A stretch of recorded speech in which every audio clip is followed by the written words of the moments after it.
Hey guys, and welcome back. This is ChosenArchitect, and today we're jumping into a new mod pack. This is called Stoneopolis, and today we are on the supporter server, and this is where hopefully we're going to be able to play. And everybody, say hi. Hi. Oh goodness. Let's get started.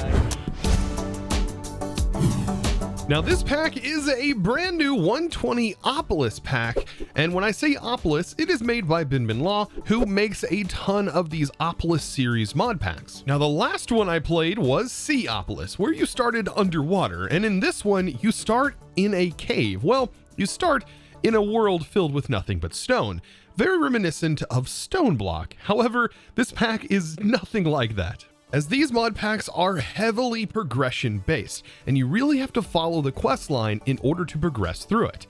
Another thing about this pack is all of the items in JEI are actually locked, and they're locked behind your stages. So you have to progress through the quest book in order to be able to see more items in JEI. Now, something real quick that I do want to mention, if you do enjoy videos like these, be sure to click that subscribe button and, well, comment down below if you see something interesting that you really enjoy, or if I make a mistake. I really love it when you guys comment that down in the comment section and let me know so that way I can fix it in future videos. Now, another thing I would like to mention, if you are wanting to join a server just like this, I do host supporter servers for those of you who do support over a certain tier, whether that is on Twitch, over on Patreon, or even through the Discord or here on YouTube. Everything is handled on the Discord. So be sure to check out my Discord, link down in the description below, or you can go to discord.gg/ChosenArchitect and join the amazing crew today. And so getting started, I am playing on a server. So something to keep in note, we have all of these people who are actively playing on this server at the moment.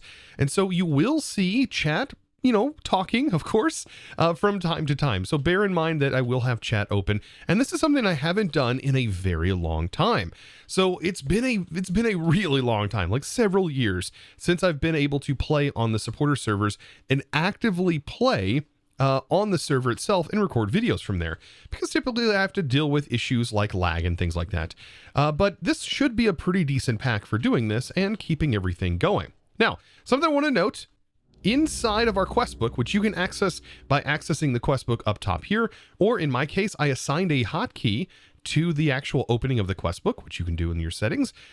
We start off with welcome to Stoneopolis. Thanks for downloading and welcome to the Stoneopolis 120 Stoneblock survival mod pack. And boy, survival is what we're going to be doing. Now, this is going to open up and talk about those game stages that I was mentioning a second ago. And it does talk about mob spawning. Now, so far from my experience in the mob spawning department, they're not really going to spawn if you make like a standardized mob farm in here. So that's not something we're going to be able to do. But it does say passive mobs do not spawn in the overworld apart from bats. Okay, so that's a good thing to note. The world is mainly a large cave system. So there are caves, and that's one of the reasons why it's harder to build a standardized mob farm in here, because these caves will take up those mob spawning opportunities.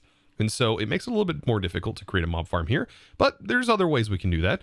But it says right here, no ores, no dungeons. Most flowers have a chance to spawn when bone meal is used on a grass block in the Stoneopolis biome, which is the biome that we're currently in.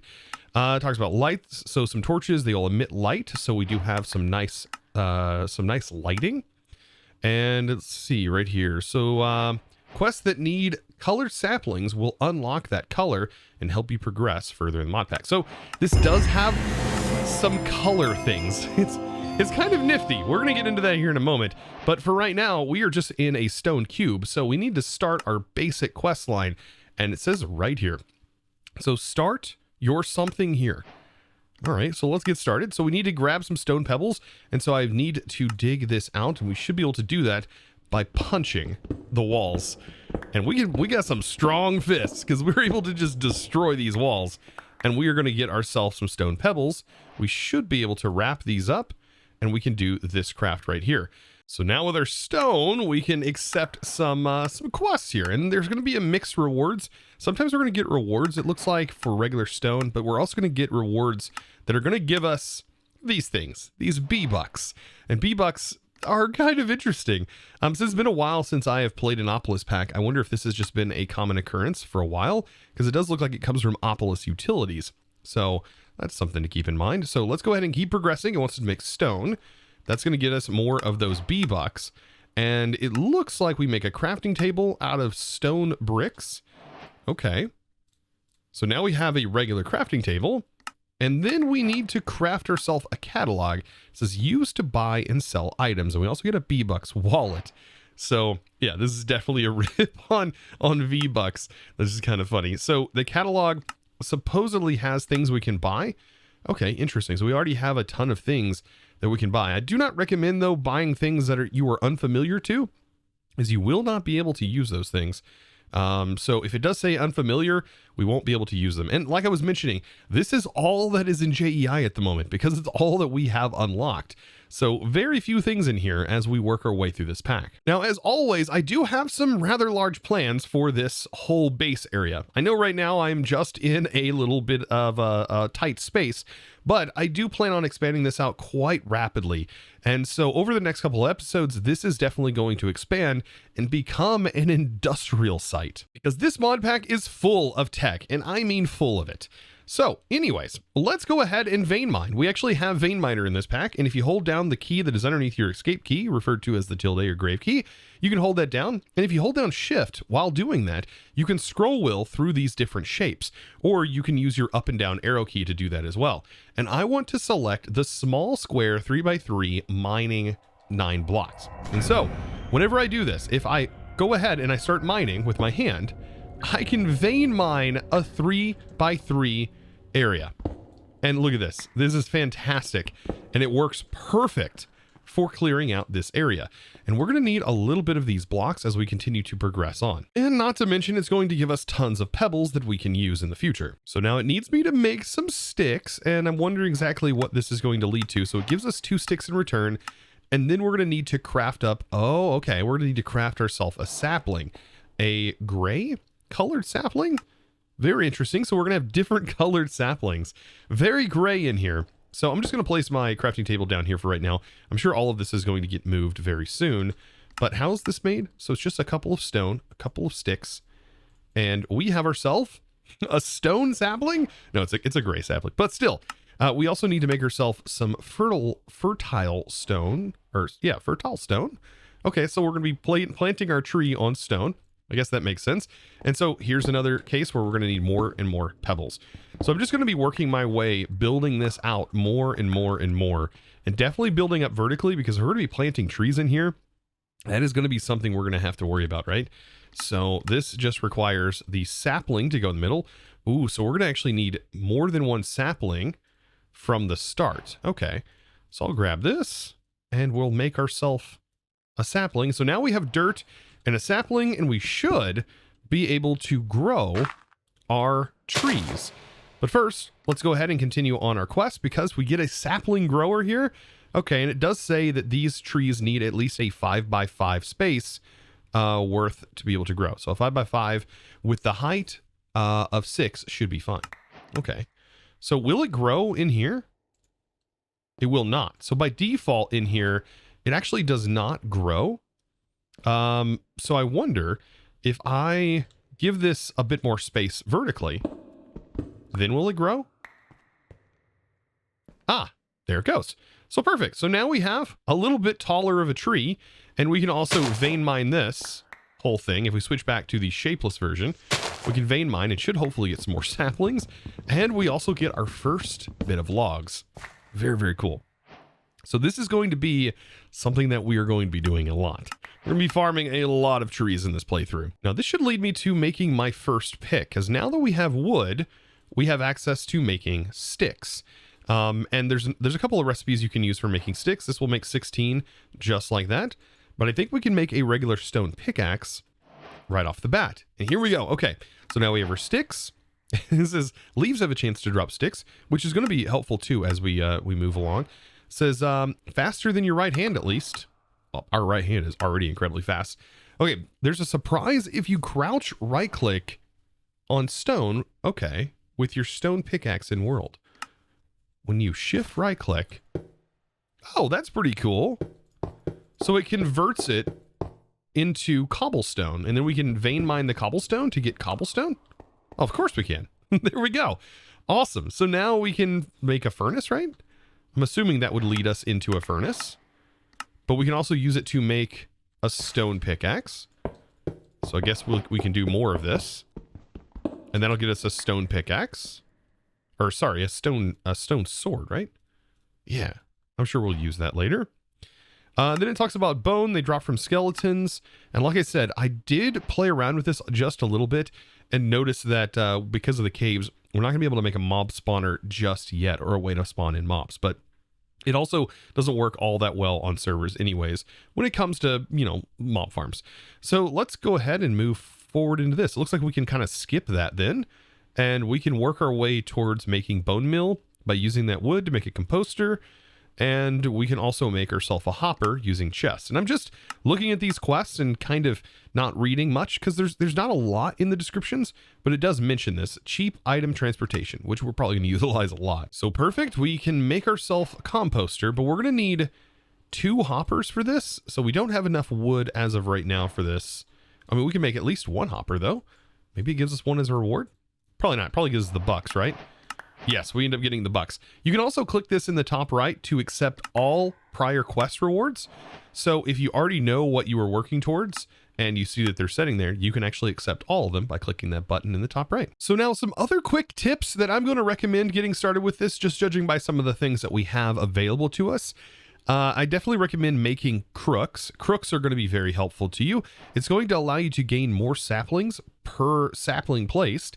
And you're also going to have a chance of getting more apples. And then something else I'll recommend, if you put this in your offhand, it does make it a little bit easier for you to just simply spawn the tree in and then vein mine all of the leaves and then vein mine. And it makes it quite easier, right? Instead of having to swap your inventory all the time. And you're going to really want food early on, because every time you use your vein miner, it is going to consume your food. And believe me, this process is going to happen a lot early on in this pack. This is probably one of the grindiest parts about this pack, and I do not expect anything different from this. So the grindiness is going to be a thing for quite a while as we work our way through these quests, but eventually things will start to ease up. Now, a temporary solution to our bone meal issue is just by using some hoppers on top like this and a hopper up here. And then we can put our extra saplings or extra leaves, because we should be able to, at this point, make ourselves some shears. And so we can use these shears to harvest the leaves. And well, this is another major mechanic that we're about to dive into. Now, at first, this right here definitely seems like it would be a good option, but it is going to be fairly slow compared to you manually placing it in for right now. So you can definitely place it in and probably get your bone meal a little bit faster, so that way you can get really started quickly on getting this white sapling. And something to note, the white sapling doesn't really unlock much yet, but we will be using it in the future. So now with 4 bone meal, I should be able to upgrade a sapling, and bam, now we have a white sapling, and I can start to use this to continue to add to our tree collection. So yes, you definitely want to crook these so that way you can get as many saplings from these as possible. And now that I've been building up some logs, we can go ahead and make use of our furnace that we have, and we can start to use these logs to produce more coal. So we can use that coal to make ourselves some campfires, and it looks like we can use that to create some torches by placing some sticks on there. And then we're also going to need that for making gray stone, which is just stone that can be smelted, but it's definitely faster if you put it on a campfire, as you can see right here. Now, the quest for this gives me mini charcoal, where, man, it's been a while since I've played with a mod that has like a mini version of stuff, which can be turned into charcoal or vice versa. So this goes from smelting 8 items, which it typically does, to now smelting 8 items, but you don't have to worry about it wasting, because it's only going to use 1 item at a time when it does its smelting operation. Oh, that is so nice. And that's going to be super useful in this pack early game, because we are so limited as the cavemen that we are. So now all we have to make is a campfire. And when we do this, I believe we get another campfire as a reward. And perfect. So now that we have 2 campfires, I recommend placing them next to each other like this, because we can do multiple crafts right next to each other. And if we stand in the middle, our items will actually just go right to our inventory, which is very handy, because automating this is just not something that's easy to do. And now the last part of this chapter is just gray colored stone, which, like I showed before, is just taking our stone, and by tossing it on here, we can get that on there, and it's only going to take a couple of seconds. And there we go. And then we will receive that stone. Perfect. And that whole chapter is now complete. That is super rewarding sounding.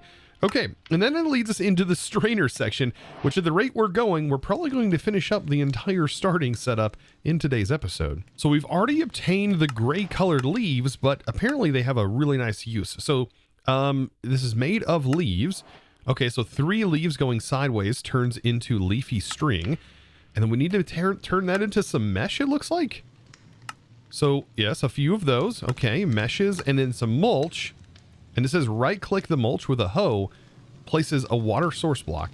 Okay, so here's our water, and then we have our strainers. Now, in this pack, it does say that strainers are incredibly important, and we're probably going to need to make quite a few of them. And so definitely early on, making at least a few of them for the fish strainer is probably going to be a necessity. Yeah, it looks like we can make that pretty easy, and that is going to grant us a nice supply of food. Now, when creating some of these early game resources, some things that'll make it a little bit easier for you is hovering over the item and hitting A. That's going to bind it to your bookmark tab, and if this ever gets in the way, you can toggle it on and off by clicking this button down here. And so this is going to be very helpful, especially for things that we're going to make a lot. For example, these meshes, we are going to be making quite a few of them early on. So definitely having these set up so we can just click to craft them is going to be very handy. Now, mulch has a pretty simple craft as well, and we are going to need stone for the hoe. I don't know if this can use regular stone. Okay, it looks like it needs cobble. And of course, back to how we get cobble. And I'm not worried about clearing this area out because all of this is going to be opened up very, very soon. So clearing out any of this excess wall, I'm not too worried about. We're going to have a large area built before long. In my opinion, this is probably one of the most important steps, and that is just getting the food. We have to get food up and running as soon as possible so we can actually start to use our vein miner more. So now after crafting your mom, we can go ahead and set up this mulch and actually start to get these wooden strainers set up, and then we should get some rewards here. So here we go. We'll have a wooden strainer just like that. And I can start to lay them in and get them in place. So I recommend like digging like 2 down would work just fine for placing these in, just like so. And there we go, perfect. Now on this side, I'm going to place a strainer and one over here. These are going to be my fish strainers for right now. And I can use this, let's see, 4 of them. That'll get us at least a couple of fishing rods. There we go. And by the way, can you craft a fishing rod going the other direction? Okay, you can. That makes more sense. There we go. And so these are going to receive meshes on the inside, and then they're going to receive a item that goes in their slots. And in this case, it's actually going to consume the durability of not only the rod, but also the mesh. And this tier 1 mesh only has 96 uses on it. But that is more than the fishing rod, I believe, because I think this has 64 uses. So you will run out of your fishing rod before this mesh, and so it will get kind of janky later on. But janky is how things are sometimes. So let's go ahead and spawn our water. Now, something to note, this will be placed in like this, and then we use the hoe on it, like so. Now, notice this is draining. If you place another mesh over here, it actually doesn't utilize the water that's here, which is kind of weird. You have to have source blocks of water on top of these strainers for them to actively work. But if we notice, this is chugging along and should start producing fish. And we're going to be able to cook fish on that campfire, and that gives us a source of really nice food. I cannot stress, by the way, how important food is early game. So now that we have a sustainable source of food, now we can really start to expand on this base. And I think it's about time that we open things up just a little bit.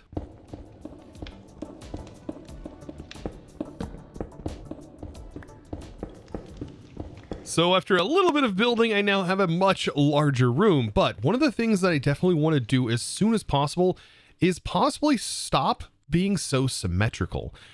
So a way that I can do that is I can actually utilize my vein miner here to make things a lot less symmetrical.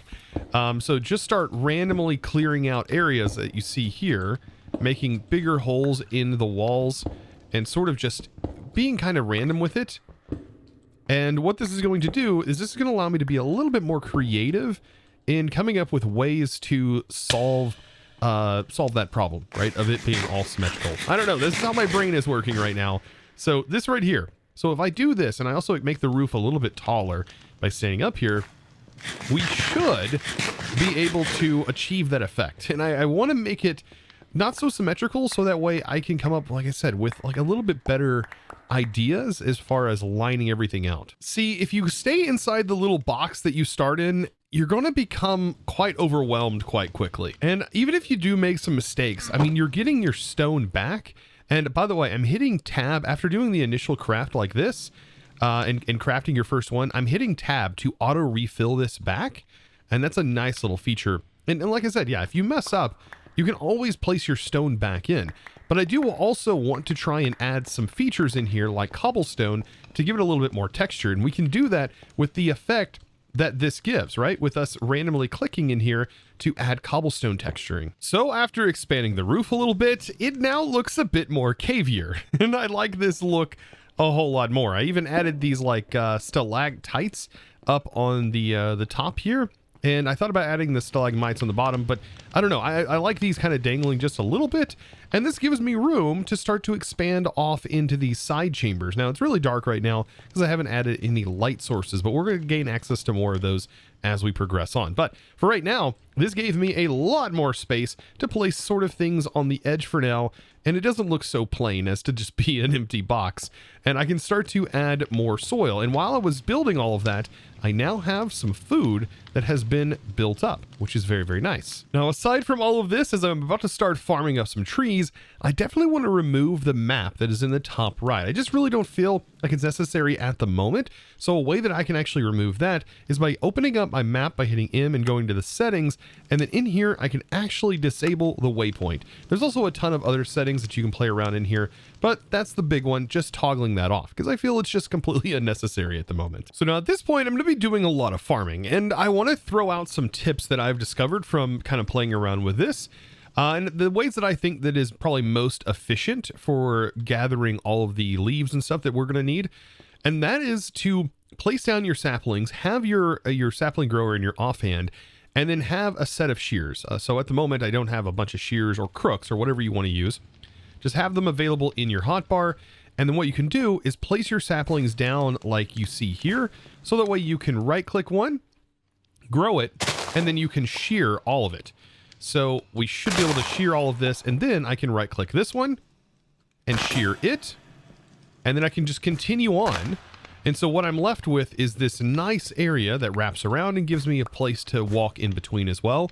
So that way I don't get trapped, because you will take damage if these leaves grow into you, unfortunately. So it's definitely not worth taking all of the damage. You want to save all of that for as much vein mining as you can do. So you definitely want to save your saturation for this operation and not healing yourself. Now, it may seem odd that you could just technically break all of these logs with your bare fist, but it is going to be much faster if you use an axe. And even if it's going to tear down your durability on your axe, it's going to be much faster overall. Now, another thing, as much as I love using the campfires, I have found that, yeah, using the smoker is just a little bit faster and a little bit more convenient. As, yeah, the time that it takes on here, it just spits all the items out. You could probably have this running in the background while you're working on other projects. And speaking of projects, we should be able to get this mixed stone nugget quite simply by, well, using some leaves. So we need to put some leaves in a strainer, some of the gray leaves that we have been farming through the gray saplings, and we should be able to get those fed into here. Now, doing this is really going to put a strain on our strainers.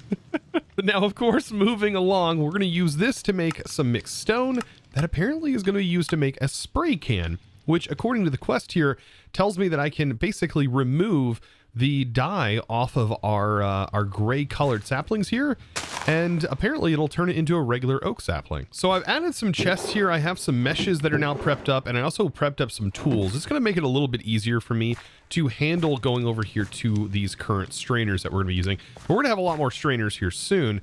But for right now, we should have, I think, quite enough of these mixed stone, which can be turned into ingots, just like that. And remember, I can also hit tab to pull this over. So now we have 11, and I remember the recipe looked like this for the spray can. And so if I place this down, this should get me an oak sapling, I think. Yeah, there it is. So now we have ourselves regular oak saplings that we can use to farm. Still don't know if I'm going to use them just yet, Might actually use them for some decoration. Be kind of nice to have some stripped oak logs. But yes, that is going to take time out of our progression. And the sooner we can get to, well, this step right here, the sooner we can actually start, well, automating things. I feel like gardening cloches are really going to step this game up. So to be able to complete this next chapter section here, we basically need to make this eroding salt mulch. And to be able to grab this and actually produce this, we are going to need diorite, granite, and andesite. And to be able to make those, we can make them all directly out of cobble. And so at first, we're going to make some diorite. We only need a few of these for right now. So you don't need a ton of these mixed stone nuggets. So we can just go ahead and start combining this. So we just need a couple of those. I think for right now, we just need 2. And then andesite is just this mixed together. And now that we have all of this, we can start to make our eroding salt. And adding this to the bookmarks, like I said, makes this a whole lot easier. And so I think at this point, we just need the mulch, right? So I should be able to grab some excess leaves. I got some sitting around in here because our meshes break very, very fast, by the way, with these basic meshes, that is. Okay. And that will get us a couple of mulch. I want to use and go ahead and make one of these for now. And perfect. This should give us another one. So now we'll have 2. And this is where I need to make 2 more strainers because this is going to give us a new water that we're going to be able to do to be able to produce these deep slate pebbles, which is going to get us into a new area. Now it says in the quest to be able to make the eroding water, basically I need to place the mulch down and then I need to right click the eroding salt on here and that produces that water. That's pretty darn cool. And this is going to open up our next quest line, which is going to lead to the void portal. And from the looks of it, this is actually going to be quite straightforward. We simply need to get ourselves access to the gray colored stone. And this is where I said at the beginning of the episode that we're going to be coming back to this. And what we're going to need to do is take some stone. And this is where I want to stand, like roughly right here. And then I'm going to place this down on both sides. And this is going to produce that stone. And by standing here, it should all teleport right to me. And then we need to add some meshes to this. And we should be able to just toss the stone right in, just like so. And this is going to give us the deep slate pebbles. And I believe it's a chance, right? 60% chance, so it's not 100% out of these. But this is going to give us the deep slate pebbles, and we're going to have to combine those to make our first void chunks. And so we should go from pebbles to regular deep slate to deep slate stone, which is basically the smelted version. And then we can finally use that and sieve that. I keep wanting to say sieve, but it's definitely a strainer. It's not a sieve at all. Great. Now I just want to imagine that I've just got a large colander and I'm just shaking pasta and all these blocks are just pasta being strained out. I'm not hungry. You are. All right. I mean, it probably doesn't help that it looks like I am roasting marshmallows. The little wand, the sapling grower, does kind of look like a stick with a marshmallow on it. So I should be able to grab all of this out of here. And we now have ourselves some pebbles that can then be combined together. And we should be able to grab ourselves some couple deep slate. And then I just need to simply smelt this. So I should be able to toss it in there, get that all smelted up. And then this has to be strained in the same strainer with that eroding water. That should get us the void chunks we need. And it looks like the void chunks also need to be turned into void nuggets, and we just smelt those. So it's kind of going back and forth, and I'm assuming we'll be able to automate this eventually, and then that's going to lead to the nugget. So once we have that, we should be able to make our void portal, which this looks like it unlocks a new dimension. So let's get these straining, sorry. I'm just gonna keep messing that up over and over again. But looks like, yeah, we should be getting ourselves some void chunks, and that is exactly what we need. We need 9 of them to make at least the base ingot here, but it does look like this also uses an ingot to be able to get ourselves a void knife, and that looks like it's going to lead us into Farmer's Delight, which does say we can slice up fish. However, I don't think that that's probably the best way to go about it. Then we also get ourselves a stone charm. It says, while breaking stone, it will break into cobblestone, not pebbles, when this charm is equipped. Ooh, that's a really good thing. So it saves us from needing to like right click or shift right click to be able to get cobblestone. So now with the void nuggets basically done, we now have ourselves our first void ingot. And this void ingot should grant us a few more void ingots. Enough to be able to make the actual charm and one to be able to make the knife. And now we also have one to make the void portal. So just like that, I should be able to make the knife, and the cutting board is actually quite simple to make. We just throw it together like this, and I now have myself a cutting board, so we can get into some of the Farmer's Delight stuff, and there's also some other things that you can do with a cutting board. And then we also need to make the void portal, which looks a little bit like this, and we got ourselves a void portal. And then for the stone charm, we just surround it by regular stone. And it looks like it was just deep slate, but it's any kind of stone should be able to work. And that means now we can mine when this is equipped inside of our charm slot. Now, whenever we break, for example, this, it drops cobble. Perfect. And so now that I have the void portal, I can place it down in world. And, well, you typically right-click this to go here. But I think for today, we've ran out of time. And I think next episode, we're going to explore what this void has to offer. Even though judging by the name, it sounds like it's pretty empty. And we are going to be able to progress further into the next chapters. And I'm looking forward to that because we're going to be getting into some pretty big things as we move on into the void chapter. This is where things get a little bit more interesting. And so with that, I hope you enjoyed today's episode. And of course, if you did, be sure to click that subscribe button if you haven't already, and give this video a huge thumbs up. And with that being said, it's now time to thank the amazing supporter of today's episode. And that huge thanks is going to go out to Shu, if I can spell thanks right. There we go. Thank you so much, by the way, for your amazing support by choosing to support me over on the Discord and becoming a Discord premium member. And not only that, but also gaining access to this particular server and many of our other ones that we host. So thank you so very much. And guys, I look forward to seeing you in the next episode. And with that, as always, thanks for watching. Bye!